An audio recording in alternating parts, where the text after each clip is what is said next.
Hello, welcome to Washington Talk. I'm Young-Gyo Kim. North Korea issued threats against the United States and South Korea, claiming their joint military exercise will result in the two allies feeling a serious security crisis every minute.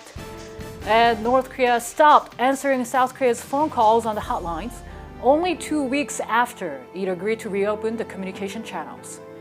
Today we'll discuss these and more. Joining me is Bruce Bechtol, Professor of Political Science at Angelo State University. Professor Bechtol formerly served at the U.S. Defense Intelligence Agency and authored the book, North Korean Military Proliferation in the Middle East and Africa. Ken Gause also joins me today. Mr. Gause is director of CNA's Adversary Analytics Program. He has spent the last 20 years examining leadership dynamics of authoritarian regimes. His latest book is North Korean House of Cards, Leadership Dynamics under Kim Jong-un. Welcome to the program. Thank you. Nice to be here. Let me start with you, Dr. Bechtol. The joint military exercise has kicked off on the Korean Peninsula. According to the South Korean media reports, the exercise has been scaled back, and North Korea first demanded it to be canceled and now threatens the U.S. and South Korea for carrying out with their plans. What is behind North Korea's latest moves? Well, first of all, I know there have been reports in the press, although very few, that have said this exercise has been scaled back. I've heard nothing of that kind whatsoever. My understanding is this exercise is going forward as planned, and that the ROK and U.S. will be carrying out a typical command post exercise like they've done in August nearly every year since the 1990s. So I think the purpose of the North Korean rhetoric is they were hoping this exercise would be canceled altogether. And perhaps they were even hoping that because of the exacerbated issues associated with COVID, that the United States and the ROK might cancel this exercise. That has not happened. They are already involved in the pre-exercise activities. If I could state, for the first time among probably many this morning, are very important for the military readiness of Combined Forces Command and the Combined Forces Command and Control that these two great nations need to maintain by participating in these exercises. Mm-hmm. Dr. Bechtol, to follow up on that, the U.S. and South Korea are focusing their joint exercise on the computer simulation without large-scale exercises. Some people say this is not enough. Does this month's exercise still help boost the readiness of the two allies? The ULCHI exercises are typically command post exercises that are conducted by the ROK and the U.S. in various command posts across the country, especially places like CP Tango and at CFC headquarters. That's what these exercises have always been for many years. I participated in some of these exercises, both on active duty and as a professor, as an observer. So if people are saying that because these are exercises consisting mostly of simulations, that's not a change. That's not toning down the exercise. That's in following with what normally happens in August when these joint and combined exercises occur. And one last thing, with OPCON transition on the horizon, these exercises are very important because they can actually go out and exercise using simulations how that OPCON transition will work in time of conflict or crisis. Mm-hmm. Mr. Gause, now I'll turn to you. Did North Koreans really think South Korea will cancel the joint military exercise when they agreed to reconnect the communication hotlines? My view is that, and I agree with what Dr. Bechtol said, is that the North Koreans would like to see these exercises canceled. It's something they're always called for at this time of the year. Whether they did or not, I kind of doubt that they expected that we would completely cancel them, maybe scale them back somewhat.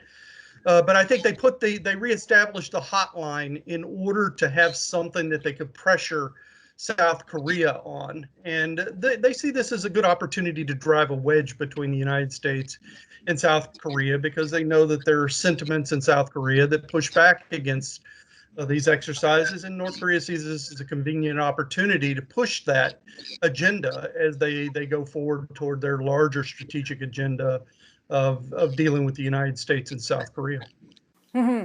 There was some allegations in South Korea that two Koreas agreed to reconnect direct communications on a precondition, but South Korea's presidential office dismissed such an allegation. Do you think the North Korean regime feel the same way? I think that the North Koreans, there may not have been a deal made to reestablish these, but I think there was an implied deal, at least from the North Koreans' perspective, that by engaging this was sending strategic messages to primarily South Korea, but also the United States, about potential engagement. And they knew that this would raise the pressure, especially within the Blue House, about wanting to do anything they could to prevent that momentum from being pushed back against, which, of course, they knew the North Koreans would hold out these exercises as being something of hostile policy toward the North. And so therefore, they were really kind of setting up something where they would have something that they could take away if these exercises went forward. And now we see they've gone calm silent on the hotline. And of course, that has raised concerns in South Korea.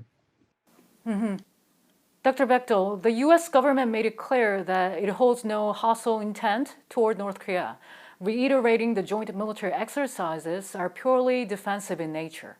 However, the North Korean regime threatened that the regime will make the US and South Korea realize what a serious security crisis they will face because of their wrong choice. Should we be worried about this statement? Some North Korean watchers say North Korea may turn to provocations. Well, it's certainly a possibility. We've seen them do that in the past. There's all kinds of provocations that they could conduct. Everyone here, you, me, and Ken Gause, we've all seen them do provocations in the Northern Limit Line or on the DMZ. Those are what I would call provocations, violent acts meant to inflict casualties. I would not call doing something like launching a ballistic missile or, having a big exercise, although the summer training cycle is nearly finished anyway. I would not call that a provocation. It may be considered provocative behavior. But again, going back to, the exercise in August goes all the way back many, many years. They used to do a big team spirit exercise, as you may remember, in March and April. They don't do that anymore. When I say they, I mean the U.S. and the ROK. So not always, but from time to time, the North Korean military has conducted provocations during either the big winter exercise that takes place between the combined forces of the U.S. ROK or in the late summer, as we're seeing now. So it's certainly a possibility. One thing that I would say may keep that from happening is we just don't know what the readiness of the North Korean military is right now because of COVID. It may be very possible that they themselves may not be able to do some things that they would prefer to do simply because they have such a high infection rate. We simply don't know that, at least in unclassified channels, which is what I see, because North Korea is so opaque. But getting back to your original question, it's certainly a possibility. Is it a likelihood? That's hard to tell because of the very unusual circumstances that we're in right now. Right. Mr. Gause, what is your interpretation of the North Korean regime's threats? I think that the North Koreans were expected to make threats if we were going to go forward with the exercises. That's just what they do. The question is, in terms of provocation, is what's their calculus right now? Is their calculus to try to reset the table in terms of setting the table for some sort of engagement in the future? If we look back at 2015 with the DMZ incident, which took place during this period, of the exercises, it does provide a justification for North Korea to do something. The question is whether they want to, whether it fits into their overall calculus, whether they think they can get something in return, or is it just going to be an empty gesture? If it's going to be an empty gesture, I highly doubt that they will do anything, be it a provocation or a test. But if they believe that there is something to be gained, then potentially they could do something. I think this month and really running through October, when we have the celebration of the party, this would be the opportunity if North Korea is going to do anything in terms of tests or provocations to really kind of justify internally and kind of set the chessboard for future strategic actions such as engagement or so forth. But if we don't see that, then as Dr. Bechtol said, they are wrestling with a lot of internal issues right now that really, I think, highly constrains what they might do. And so I would not necessarily say that we're going to see provocations or tests in the near future. All right. Mr. Gause, Kim Yo-jong, the younger sister of the North Korean leader Kim Jong-un, also claimed that as long as there is U.S. military presence in South Korea, the source of calamity will not be eradicated on the Korean peninsula. This is the first time since 2018 that the North Korean regime bringing up the issue of the U.S. forces in Korea. What did you make of this? Well, yeah, I think they're using the issue of U.S. troops on the peninsula, obviously strategically in their long-term goal. They would like to see the U.S. off the peninsula, obviously. The question is whether they want to make it a tactical argument. We saw in 2018 they kind of backed away from it, but now that they have brought it up, it really is trying, I think, to put pressure again in that South Korean-U.S. relationship about the North Korean frustrations that they are feeling right now. And it is a convenient way of raising the temperature and really kind of expressing North Korean frustration that they're feeling about where their current situation is. Does it mean they really want us off the peninsula tomorrow, or they're going to do something? Again, kind of hard for them to do much of anything right now, but it's more, I think, of a strategic signaling than anything else. Dr. Bechtol, your thought? Did it catch your attention? It's also important to note that in the short term, North Korea is constantly trying to drive a wedge into the alliance. In other words, get the South Koreans and the Americans bickering amongst each other, or having differing points of view or a different vision about where the alliance is going. I don't think that's going to be possible this time. I think the Biden administration and the Moon administration are about as close as they can be. Remember, we just had a summit where they agreed on what the special measures agreement was going to be. And in previous years, that was a big point of contention with both sides, right? Well, it's not an issue anymore. And in fact, you know, the research that I did when you asked me to do this interview a few days ago shows both sides agree, including President Moon and President Biden, that this is a necessary and important aspect of the ROK-US alliance, conducting these exercises in the summertime. So, I mean, that may be the reason that if, instead of trying to get us going at each other, that the North Koreans simply said that ridiculous statement that U.S. troops need to leave the peninsula. I don't think that's, you know, I don't think that's going to be popular in South Korea. And I can tell you for sure, whether you're a Democrat or Republican in Congress, that's never going to fly. Korea is widely considered, the ROK is widely considered one of our most important allies, and American troop presence on the Korean Peninsula is considered one of our most important deployments. So it was a very bellicose statement. It was very threatening, but it doesn't mean anything because it's simply not going to happen. Right. Mr. Gause, at this stage, does the Biden administration have any reason to accept North Korea's demands when it is not responding to the U.S. calls to engage in talks? I don't think it makes much sense right now to pay too much attention to these threats that North Korea is showing. Again, this is something that should be expected. This is something North Korea does on a regular basis. There are other ways that they can push forward an agenda toward engagement if that's what they want. But they're not doing that right now. And the United States, hasn't been willing to put, things on the table for engagement. I would say both sides right now are pretty much kind of holding pat to their traditional strategies. So I would not expect there to be any movement toward talks or any movement toward the United States accepting or being intimidated by what North Korea is doing right now. Dr. Bechtol, how should and will the U.S. respond to this? Well, I think the U.S. will respond by continuing the exercise as planned. And that leads me, and again, let me point out probably the most important thing about this exercise is it gives ROK and U.S. senior leaders who would be involved in a conflict or a crisis on the peninsula a chance to practice their command and control capabilities, to exercise them. That's what an exercise is all about.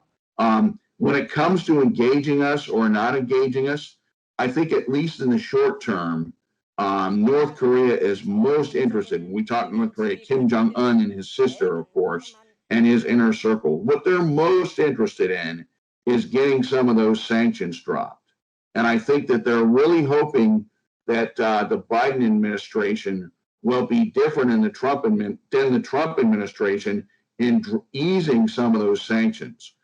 To be frank, I don't think that's likely, but it certainly would be the ideal situation for the North Koreans, because those sanctions combined with the COVID crisis have really hurt the North Koreans economically for about the past 18 months or so. Right. Mr. Gause, North Korea is now refusing to answer daily phone calls from South Korea on the communication hotlines in an apparent protest against the U.S.-South Korea military exercise. What is North Korea's political calculations behind all this? Well, as I said earlier, the North Koreans are basically using this as a wedge issue.